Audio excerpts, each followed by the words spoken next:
सभी स्टाफ के सदस्यों को मेरी शुभकामनाएं हैं कि ये लोगों की आवाज़ उठाए और लोगों की समस्याओं पर लाए ताकि लोगों के लिए ये अच्छा सिद्ध हो।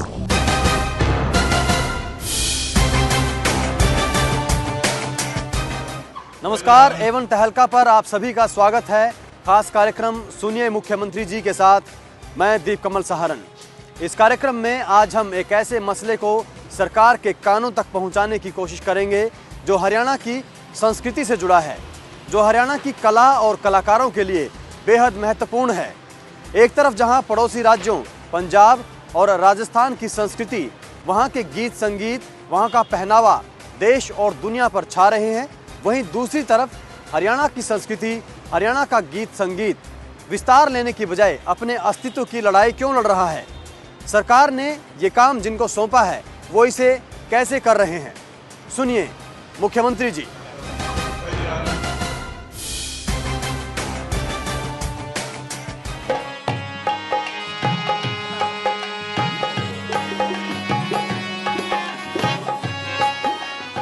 हरियाणा के गीत संगीत, लोक नृत्य, कलाकारी, पहनावा अपनी अलग पहचान रखते हैं।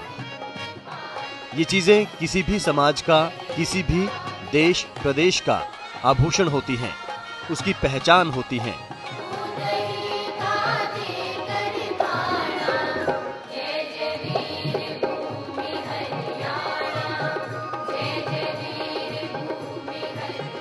धरोहर के रूप में संजोई जाती हैं, लेकिन कला प्रोत्साहन मांगती है।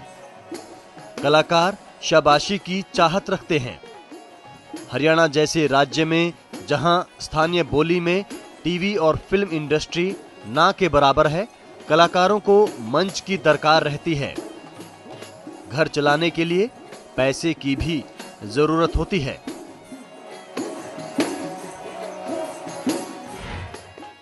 जिस क्षेत्र का लोक नाट्य, वहाँ की लोक नृत्य, लोक संगीत नहीं होगा तो तब तक उसका प्रभाव नहीं होगा। नहीं तो पेट गुजारा कहाँ से होगा इनका? ये तो ठाली रहते हैं, किसी को नौकरी दो, किसी को कहीं और जगह दो, तो वो इनका गुजारा हो सकता है। कम से कम हरियाणा के अंदर ऐसे कई मंच बनाने चाहिए, ऐसे प्रोग्राम करवाते रहना चाहिए हरियाणवी बचाने के लिए, हरियाणवी संस्कृति को बचाने के लिए। कलाकारों की तो आपको हालत बताऊंगा तो आप हैरान होंगे। कईयों के पास तो खाना भी नहीं है प्रॉपर, और कोई प्रोग्राम मिल गया महीने में फोक, क्योंकि लोक संगीत के प्रोग्राम होते ही नहीं है। हरियाणवी के लिए कोई ऐसा मंच नहीं तैयार किया जाता जहां पर लोग जाएं, हरियाणवी को देखें, हरियाणवी कल्चर को देखें।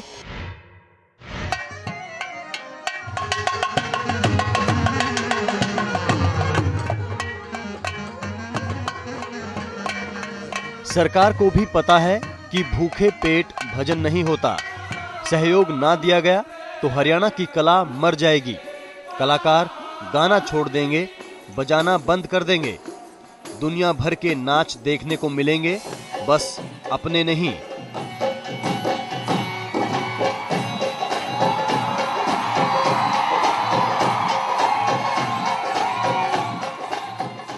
इसीलिए सरकार ने विशेष महकमा बनाया है सांस्कृतिक मामलों का, कल्चरल अफेयर्स का, और इसी महकमे के तहत बना है हरियाणा कला परिषद,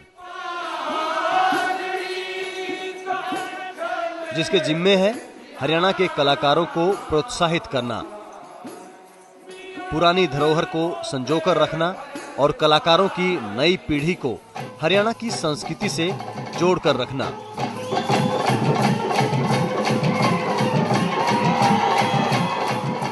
हरियाणा कला परिषद ऐसा करती भी है, लेकिन कितना, ये सवाल आप पूछ सकते हैं, क्योंकि 1995 में बनी 18 साल से काम कर रही इस संस्था को हरियाणा में कितने लोग जानते हैं, कितने कलाकारों को इससे फायदा हुआ है, हरियाणा की कला इस परिषद की बदौलत कितनी ऊपर उठी है, इन सारी उम्मीदों की सच्चाई सवाल खड़े करती है।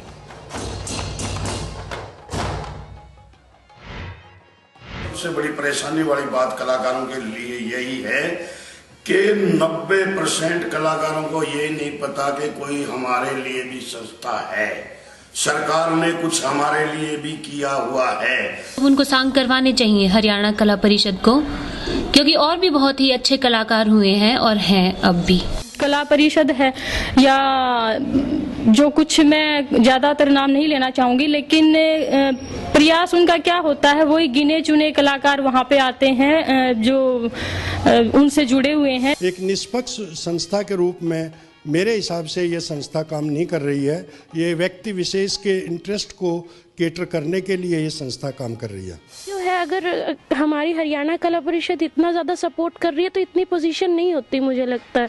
और इसके बारे में और मैं क्या बोलूँ, इससे बुरी दशा मुझे नहीं लगता कुछ हो पा रही है हमारे आर्टिस्टों की।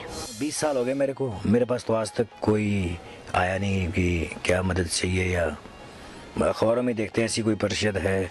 जेन्युइन आदमी को काम नहीं मिलता मेरे ख्याल में। मैं उपाध्यक्ष को नहीं जानता हूँ कौन है, वो कैसे कार्यक्रम करते हैं, कला परिषद कौन है, भीड़ कम होती है ज्यादा होती है, मैं इस बारे में कुछ नहीं कह सकता हूँ। अगर वो ऐसा ही है कि आसपास के कलाकारों को मौका देते हैं और कहाँ पे देते हैं तो हमने देखा भी नहीं है। जो कला परिषद है, चाहे जो भी सरकारी संस्थाएं हैं, जो संस्थान सरकार द्वारा स्पॉन्सर्ड है, असल में तो उसमें सोचकर लोगों को रखा जाना चाहिए कि किस तरीके के लोग रखे जाएं। नहीं, कभी भी नहीं। पहली बात तो पता ही नहीं चला कि इस तरह की कोई कला मंच है या कोई कला परिषद है, कभी भी नहीं। हमने सुना है कि मतलब हरियाणवी कला परिषद है, आज तक हमारे को कोई नौता नहीं आया, मेरे कोई नहीं, किसी भी कलाकार नहीं। मेरे को कभी संस्था ने ना बुलाया, ना मेरे को कभी ट्रेनिंग दी, ना ही हमारे विचार उन्होंने सुने, ना ही हमने उनके विचारों को बताया वो लोग क्या चाहते हैं।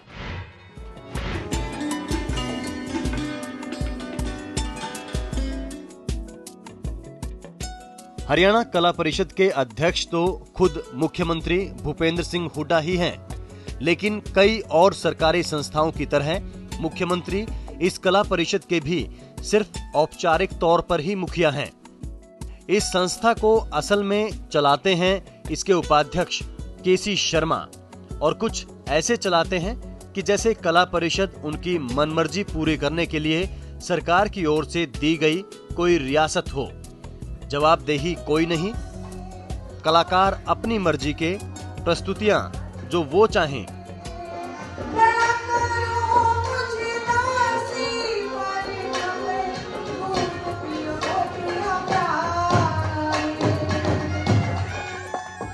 सांग के किस्से जो उन्हें पसंद हो। माँ, आपने कह दिया कि ना धो के सिर करवा ले, तन्ना साजन घर जाना से, बड़ी प्रेम आज की साजन मुश्किल से पाना से। पहली बात और मजाल किसी की जो कुछ पूछ ले या उनके काम पर सवाल खड़े कर दे। मौका क्या, आप बुलाओ ना किसी को, आप आओ, आपके घर में बीवी भी है, बहन भी है, माँ भी है, बुलाओ जरा, एक रागनी गाना सीखें और हमारे हारमोनियम पर पूरे उतरे तो हम तो 20 को बुलाने को तैयार है। जी हाँ, कुछ ऐसे ही जवाब मिलते हैं जब हरियाणा कला परिषद के उपाध्यक्ष केसी शर्मा से कुछ पूछा जाए कि उनके कार्यक्रमों को देखने लोग क्यों नहीं आते, पूछा जाए कि कला परिषद के प्रोग्राम्स की पब्लिसिटी क्यों नहीं की जाती, पूछा जाए कि कला परिषद के मंच पर कुछ गिने चुने कलाकार ही बार बार क्यों नजर आते हैं, या ये पूछ लिया जाए कि एक खास महिला कलाकार और उसके परिवार पर हरियाणा कला परिषद, बल्कि यूं कहें कि परिषद के उपाध्यक्ष केसी शर्मा इतने मेहरबान क्यों रहते हैं।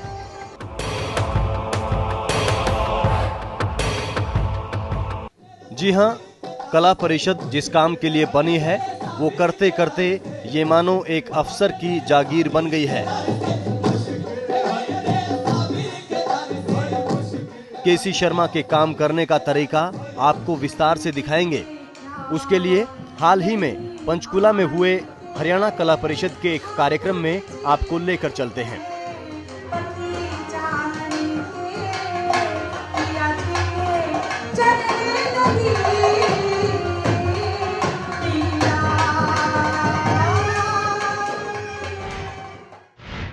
हरियाणा कला परिषद का पंचकुला में 3 दिन का कार्यक्रम आम लोगों तो क्या, मीडिया और हमें खुद इसके बारे में कुछ पता नहीं था। वो तो मेरे पास कुछ घंटे पहले जनसंपर्क विभाग की एक अनजानी ईमेल आ गई और मैंने वक्त पर वो पढ़ ली, वरना A1 तहलका भी इसकी कवरेज के लिए पहुंच नहीं पाता। खैर, पंचकुला के बाकी लोगों और मीडिया को इस बारे में कुछ पता नहीं था, इसलिए कार्यक्रम में कोई पहुंचा भी नहीं।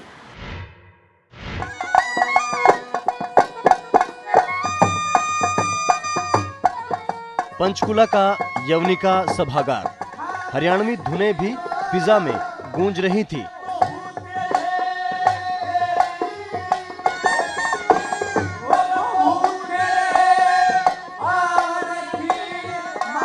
लेकिन सुनने वाले बेहद गिने चुने।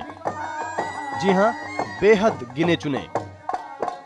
कार्यक्रम का पूरा प्रारूप केसी शर्मा ने ही तैयार किया था, लेकिन श्रोताओं को बुलाने के लिए प्रचार करना ना वो जरूरी समझते, ना उन्होंने प्रचार किया। उस पर आयोजकों की समझ देखिए। दिसंबर की 20 तारीख को कड़ाके की ठंड के बीच कार्यक्रम रखा ओपन एयर थिएटर में, यानी खुले आसमान के नीचे। जो भूले भटके आ भी गए वो इस ठंड में टिक नहीं सकते थे, सो चलते बने। लेकिन ऐसा कतई नहीं है कि केसी शर्मा और कला परिषद के कर्ता धर्ताओं को दिसंबर के मौसम के मिजाज का पता ना हो। पता था, बिल्कुल पता था। तभी तो केसी शर्मा और कुछ खास मेहमानों के लिए गर्मा गर्म हीटर का इंतजाम पहले से ही किया गया था। आगे के सोफे पर बैठने वाले अति विशिष्ट हीटर की आंच सेक रहे थे और पीछे बैठे दर्शक भगवान भरोसे दिसंबर की सर्द हवाओं के हवाले।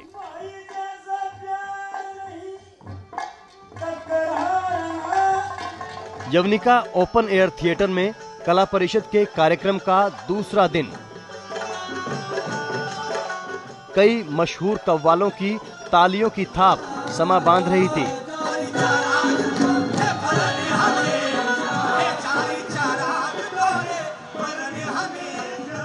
लेकिन समा का आनंद लेने के लिए दर्शक दूसरे दिन भी नसीब नहीं हुए।